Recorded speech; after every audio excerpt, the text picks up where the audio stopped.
making two-sided copies. The Konica Minolta displays are highly customizable. You can set it different choices how you'd like them.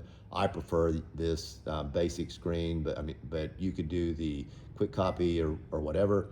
The quick copy, things kind of move around, and you can still do everything on this screen as you could on the basic.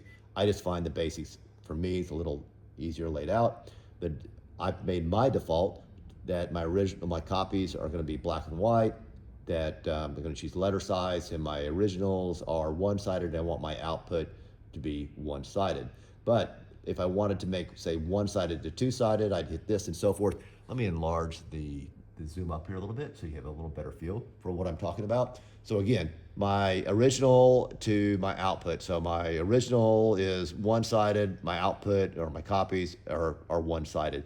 If I wanted to have one-sided to two-sided, so here I have 3 one-sided originals and I want to put those on two-sided. So I want page 1 and 2 on one sheet of paper and then page 3 by itself.